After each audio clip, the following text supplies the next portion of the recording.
Magandang araw sa lahat. Welcome po ulit dito sa ating channel, Ang Biyahe e Komida.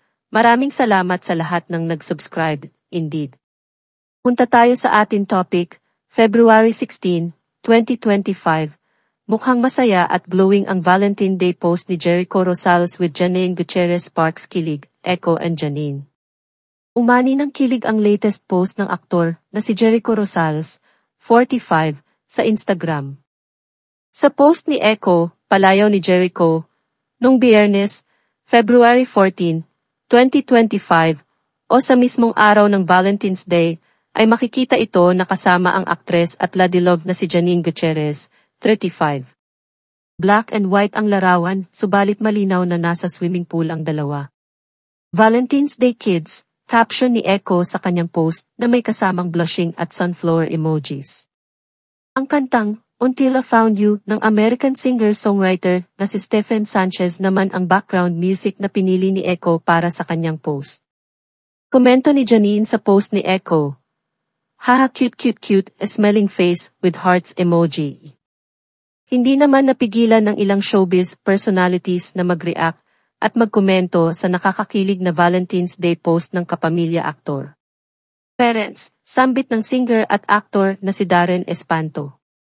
Official 3 smiling faces with heart emojis, hirit ng host na si Tin Yap. Aray, pabirong reaksyon ng komedyanteng si Melay Cantiveros, na walang sinagot ni Janine ng hahahaha. Marami rin sa mga non-showbiz followers ni Echo ang nag-comment sa post at nagpaabot ng pagbati sa dalawa. OMG, sa lahat ng naging partner ni ate nindito talaga ako kinilig haha charis. Love you both. Komento ng isang tagahanga ni na Echo at Janine.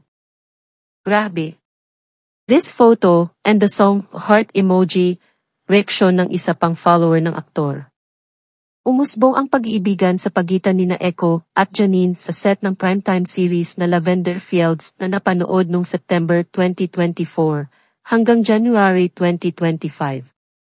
Bago pa man umere ang serye ay maugong na ang haka-hakang nagkakamabutihan ang dalawa matapos na kumalat online ang mga larawan na magkasama ang dalawa sa labas.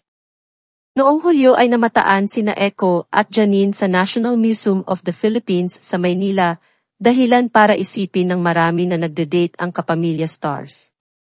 Maging ang ina ni Janine na si Lotlot De Leon ay hindi napigilang mag-react sa larawan ng aktres na kuha sa museum. Pabirong tanong ni Lotlot, excuse me po. Sino po kasama mo nagpunta dyan?